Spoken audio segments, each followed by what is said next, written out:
रात के अब 11 बज चुके थे। भाई, अब तो कोई बस मिलना मुश्किल है। अगर आज आखिरी बस ज़रा लेट छूटी तो शायद मिल भी जाए, वरना आज की रात मुझे यहीं बस स्टॉप पे बितानी पड़ेगी। ऐसे अपने मन में ही सोचकर नागेश ने अपनी बैग ठीक की और सामने बेंच पे जाकर बैठ गया।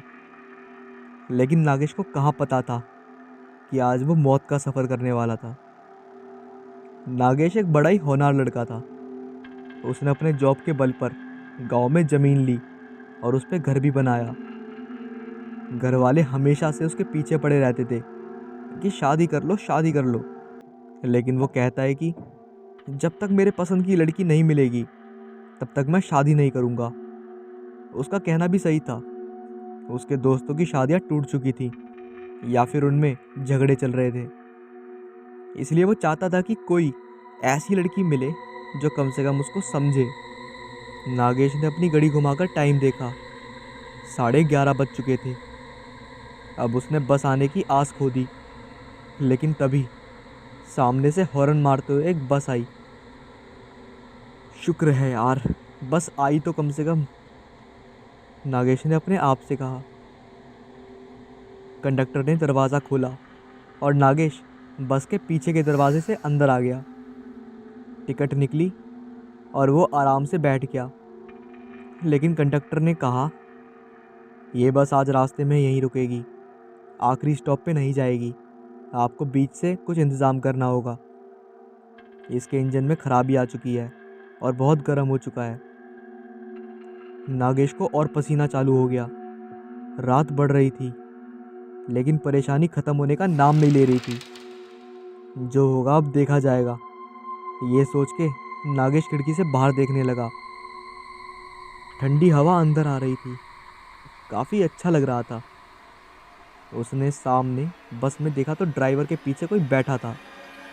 उसने खड़े होकर देखा तो वो एक औरत थी। इतनी रात को इस रास्ते पे कोई औरत नागेश ने पहले कभी नहीं देखी थी। उसने सोचा कि ड्राइवर या कंडक्टर का कोई रिश्तेदार होगा। अब नागेश को खुद नहीं पता था कि बस आगे कहाँ जा रही है और आगे जाकर कहाँ छोड़ने वाली थी। अब 12 बज चुके थे। बस एक जगह कर कर की आवाज़ करके वहीं रुक गई। ड्राइवर बोला, अब यहाँ से बस आगे नहीं जाएगी, तुम उतरकर अपना जुगाड़ देख लो। नागेश का घर आने को अभी कम से कम 10 मील का फासला था और रास्ते से घना जंगल। पैदल जाना खतरे से खाली नहीं था। नागेश नीचे उतरा और रास्ते पे एक जगह जाकर रुक गया। उसके पीछे वो औरत भी उतरी। नागेश ने उसको जैसे ही देखा, वो बस उसको देखता ही रह गया। वो भला की खूबसूरत थी। वो एक लड़की थी। उसको देखकर नागेश अपनी घर की परेशानी सारी भूल गया। वो तो बस उसको देखता ही रह गया। उसको भी कुछ ऐसी ही खूबसूरत लड़की की तलाश थी। सामने जाकर नागेश ने उससे बात करना चालू किया। आप इतनी रात को कहाँ जा रही हैं? ये बस वाले भी ना ऐसे बीच रास्ते में किसी को भी उतार देते हैं। उस लड़की ने एक बार नागेश को देखा। उसकी आंखें बहुत ही खूबसूरत थी। नागेश उसकी आंखों में खो गया। कुछ बोल पाता तभी उस लड़की ने कहा, मेरा घर यहाँ से पास है, पैदल जा सकते हैं। अगर आप चाहो तो मेरे घर चल सकते हो। नागेश ने सोचा, एकदम से कोई उसको घर चलने के लिए कैसे कह रहा है? मतलब ये कैसे हो सकता है? वो जरा संभल गया। उसने कहा, नहीं, मैं यहीं रुकता हूँ। कोई मिल जाएगा तो मैं अपने घर तक चला जाऊँगा। बेवजह आपको तकलीफ़ होगी। वो लड़की बोली, अरे घबराओ मत, मैं और मेरी माँ रहते हैं घर में। अगर चलना हो तो मेरे साथ चल लो। इतना विश्वास नागेश के लिए काफ़ी था। वो उसके पीछे चल पड़ा। घना जंगल और कच्चा रास्ता। नागेश ने चप्पल पहनी थी। उसको जल्दी चलना मुश्किल हो रहा था। काफ़ी दूर जाने के बाद अब नागेश के पैर गीली मिट्टी में फंसने लगे थे। रास्ते में दोनों ने बिल्कुल भी बात नहीं की। अचानक नागेश की चप्पल कीचड़ में अटक गई। वो निकालने के लिए अपने मोबाइल का टॉर्च चालू करके नीचे झुका दिया और चप्पल को हाथ में लेकर खड़ा हुआ। सामने भयंकर अंधेरा था, कुछ भी दिख नहीं रहा था। पीछे वो रास्ता जहाँ वो बस छोड़ आया था, और ना ही वो लड़की जिसके पीछे वो यहाँ तक आया था। उसने आवाज़ लगानी चाहिए, लेकिन आवाज़ क्या देता और किसको? वो नाम भी तो नहीं जानता था उस लड़की का। हे भगवान, अब मैं क्या करूं? कहाँ जाऊं? नागेश खुद को कहने लगा। नागेश ने अपने मोबाइल में देखा, अब तो बैटरी भी नहीं है और नेटवर्क भी नहीं था उस जंगल में। लाइट लगाने के लिए काम आएगी, ये सोचकर उसने मोबाइल को बंद कर दिया। लेकिन आजू बाजू देख के पता चल रहा था कोई जंगली जानवर नज़दीक आ रहे हैं। उसने चढ़ने लायक एक पेड़ देखा और उस पर चढ़कर बैठ गया। वहाँ उसको कोई खतरा नहीं था। अपनी बैग लेकर वो एक टहनी पर बैठ गया। नींद आ रही थी, लेकिन उसको वो लड़की का चेहरा सामने आ रहा था और डर था कि अगर वो सो गया और नीचे गिर गया तो लेने के देने पड़ जाएंगे। इसलिए आंखें फाड़ के उल्लू की तरह लग रहा था। नीचे खूंखार जंगली सुअर घूम रहे थे। अच्छा हुआ वो ऊपर था, वरना क्या होता पता नहीं। थोड़ी देर बाद चिड़ियों की आवाज़ में समझ गया कि अब सुबह होने वाली है। अब उसका डर थोड़ा कम हुआ। थोड़ा उजाला आते ही उसने वो लड़की का घर तलाश करने का निकल गया। काफ़ी दूर जाने के बाद एक घर दिखा, जरा पुराना सा था। नागेश ने देखा कि अब सामने जंगल थोड़ा कम है, और थोड़ा सामने जाकर देखा तो बहुत दूर कुछ और भी घर दिखे। शायद कोई गांव था। वो वापस उसी घर की तरफ गया। बाहर से आवाज़ लगाई, कोई जवाब नहीं आया। तो उसने खिड़की से झांक कर देखा, दीवार पर कुछ फ़ोटो थे पुराने। उसमें वो लड़की थी जो कल रात को उसे मिली थी। उसने कहा था उसकी माँ भी यहाँ रहती है, लेकिन वो तो कहीं दिखी ही नहीं। नागेश के मन से वो लड़की भूली नहीं जा रही थी। वो उसी घर के बाहर उसका इंतज़ार करते करते रुक गया। तभी कुछ भेड़ बकरियाँ लेकर एक चरवाहा वहाँ से निकला। नागेश ने उसको देखकर उसके पास जाते हुए उसने सवाल किया, अरे भाई, तुम वो सामने वाले गांव से हो क्या? जंगल में सुनसान जगह पर एक आदमी देखकर वो बकरी वाला चौंक गया। उसने कहा, साहब, आप कौन हो? यहाँ कैसे? रास्ता भूल गए हो क्या? नागेश ने कहा, हाँ भाई, कल रात को यहाँ तक आ गया था हाईवे से। यहाँ एक लड़की रहती है, मुझे उसके बारे में जानना था। क्या तुम जानते हो? कहाँ? यहाँ, इस घर में? मैंने तो कभी नहीं देखा। मैं यहाँ आते रहता हूँ, बकरी वाला बोला। नागेश को लगा शायद ये जानता नहीं, इसलिए ऐसे बोल रहा है। उसके जाने के बाद नागेश ने वहीं रुककर उस लड़की का इंतज़ार करना बेहतर समझा।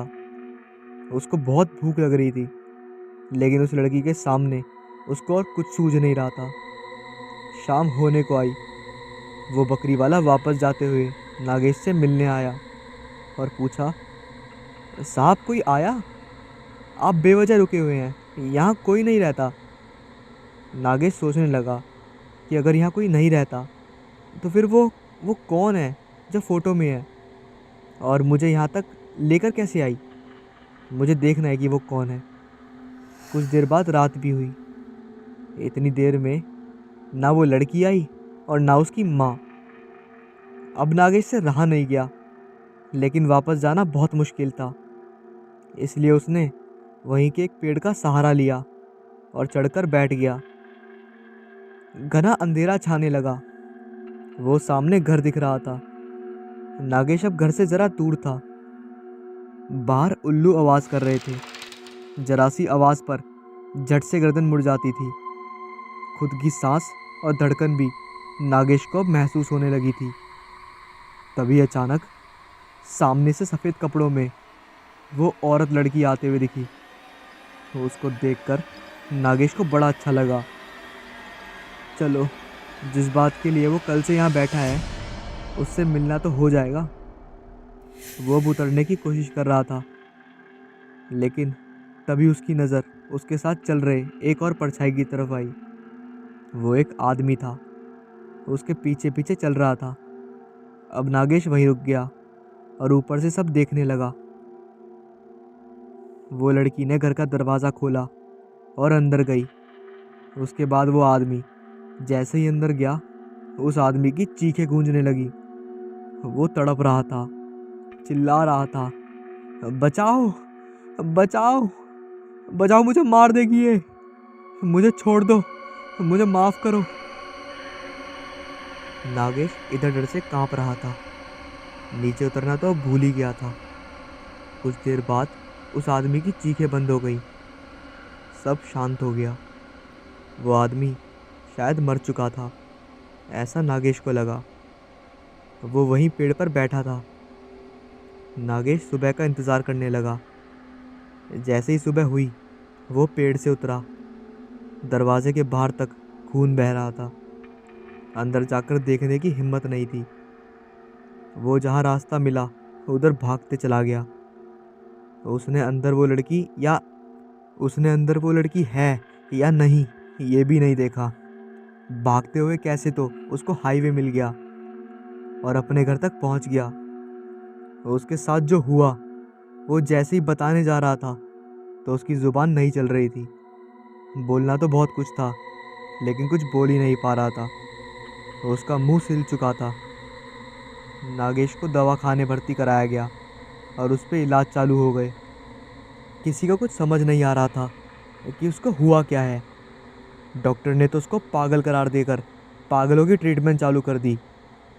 इधर जंगल में वो बकरी वाला आज शाम को फिर से उस घर की तरफ आया, जानबूझकर तसल्ली करने, ये देखने की कल का आदमी है या नहीं। बाहर खून बह रहा था और अंदर झांक कर देखा। वो भयानक नज़ारा देखकर उसको भागने तक नसीब नहीं हुआ। वो लड़की अंदर ही थी। वो आदमखोर बन चुकी थी। खून ही खून बह रहा था। वो जानवरों जैसे मरे हुए उस आदमी का मांस खा रही थी। बकरी वाले के मुंह से चीख निकली, लेकिन वो आखिरी बार थी।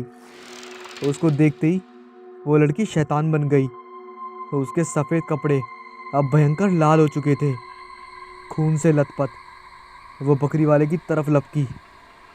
उसने उस बकरी वालों को अंदर खींचा और उसको भी मौत के घाट उतार दिया। अब काफ़ी रात हो चुकी थी। जंगल सुनसान और खूंखार बन गया था। उस खूबसूरत लड़की के अंदर शैतानी आत्मा का राज तो सिर्फ नागेश जानता था, लेकिन अब वो पागल हो चुका था। वो लड़की अपने सफ़ेद लिबास में घर से बाहर निकली और अपने शिकार की तलाश में हाईवे की तरफ चली गई।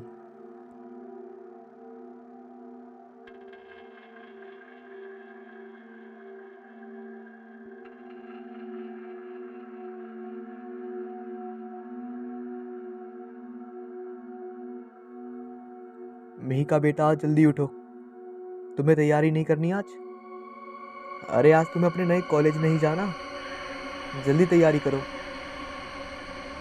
मिहिका की माँ किचन से आवाज़ लगा रही थी। मिहिका एक बहुत ही होशियार लड़की थी। उसने अपने दम पर एग्ज़ाम पास किया, और वो भी बिना एक्स्ट्रा खर्चा किए, यानी कोई भी ट्यूशन लगाए बिना। यही बात घर में सबको पसंद थी मिहिका की। सबकी चहेती बेटी है वो। मिहिका ने अपनी सारी चीज़ें बैग में भर ली थी। उसके चाचू ऑटो लेने गए हुए थे। बाहर से चाचू ने आवाज़ लगाई, अरे छोटी, तैयार हुई कि नहीं? ऑटो आ गया है। चाचू मिहिका को छोटी के नाम से बुलाते थे। सब सामान लेकर मिहिका और उसकी माँ नीचे आ गए थे। ऑटो में मिहिका के साथ उसके चाचू रेलवे स्टेशन चले गए। वहाँ से शहर का रास्ता कुछ घंटे भर का ही था। मिहिका का एडमिशन शहर के बड़े से कॉलेज में हो गया था। उसको हॉस्टल भी मिल गया था। बाहर रूम लेके रहना उसको एक्स्ट्रा खर्चा लग रहा था, इसलिए उसने वो नहीं किया था। मिहिका जल्दी से कॉलेज के गेट से अंदर गई और सीधा अपने हॉस्टल की तरफ पहुंच गई। वहाँ बहुत भीड़ थी। लेकिन सबको रूम मिलने वाले थे तो कोई टेंशन नहीं थी। आखिरी में महिका का नाम लिया गया। उसको एक रूम मिला, लेकिन उसकी साथ वाली लड़की अचानक से वहाँ जाने से मना कर रही थी। पूछने पर बिना बोले ही वो चली गई। वार्डन ने महिका को आवाज़ लगाई और कहा, देखो बेटा, एक ही रूम है और वहाँ कोई दूसरी लड़की तुम्हारे साथ रुकना नहीं चाहती। अगर तुम्हें वो चाहिए तो मैं वो तुम्हें दे सकती हूँ। अगर बाद में कोई लड़की आएगी तो मैं उसको तुम्हारे रूम में शिफ्ट करवा दूंगी, लेकिन तब तक तुम्हें अकेले रूम में रहना होगा।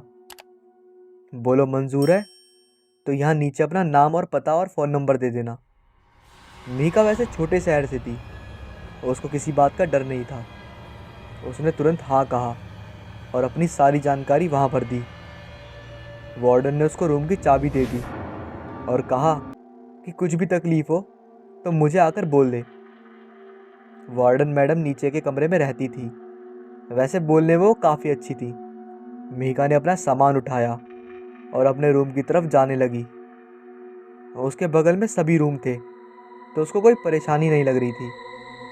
रूम अंदर से काफ़ी साफ़ सुथरा था।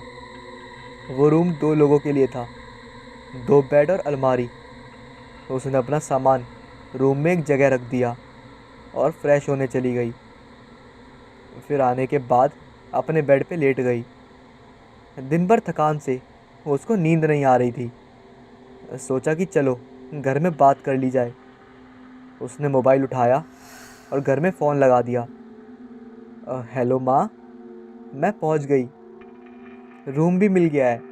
हाँ, कोई परेशानी नहीं है। अरे माँ, तुम चिंता मत करो। ऐसे बोल के मेहिका ने फ़ोन रख दिया। अब वो थोड़ी देर सोना चाहती थी। नींद में उसको पता ही नहीं चला कि रात के 8 कब बज गए। वार्डन ने बताया कि खाने का समय रात को 7 से 9 बजे तक का ही है। वो जल्दी से तैयार होकर नीचे चली गई। खाने के बाद थोड़ा टीवी देखा और सभी लड़कियां अपने रूम में चली गईं। मिहिका की कोई दोस्त बनी नहीं थी तो वो भी अपने रूम में चली गई। सुबह कॉलेज जाना था, इसलिए उसने मोबाइल में अलार्म लगाया था सुबह 8 बजे का, और वो सो गई। सुबह के 10 बज चुके थे। अलार्म होने वाला था लेकिन वो बजा ही नहीं। एक अजीब सी हलचल हो रही थी उसके रूम में, जैसे किसी की मौजूदगी हो वहाँ। इन सब से अनजान मेहिका अभी भी सो रही थी।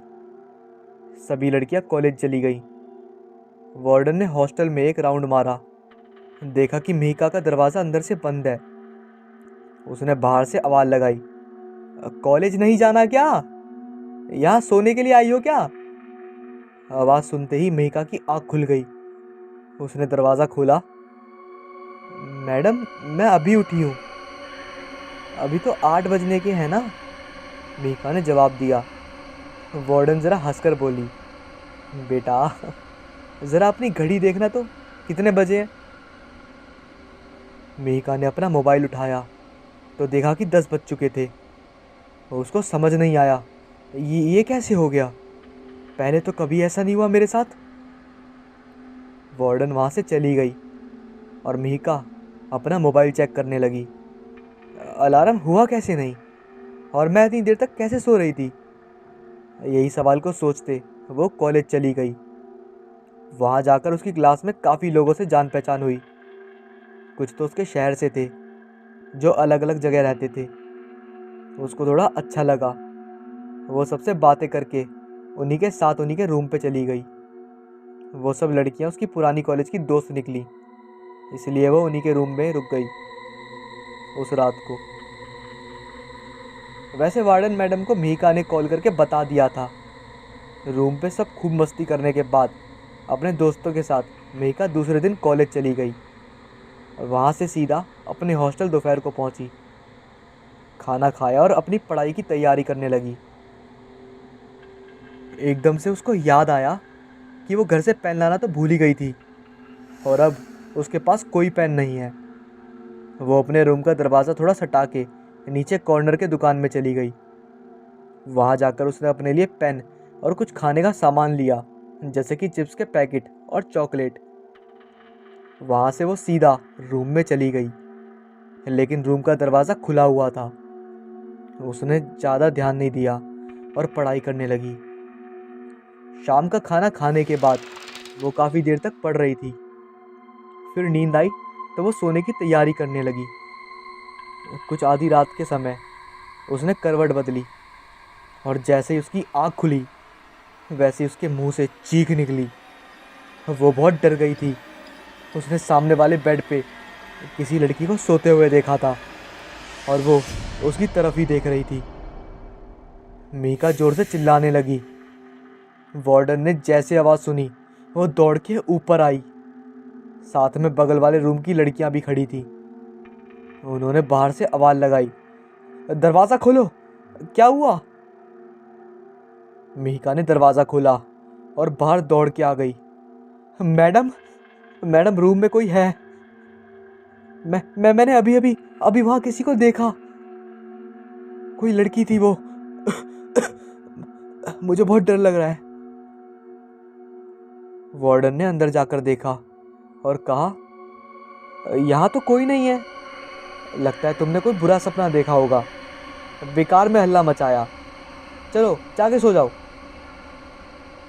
मीका सच में बहुत डर गई थी, लेकिन सब लड़कियां उस पर हंस रही थी, इसलिए हिम्मत दिखाते हुए वो भी रूम के अंदर चली गई और सोने की कोशिश कर रही थी।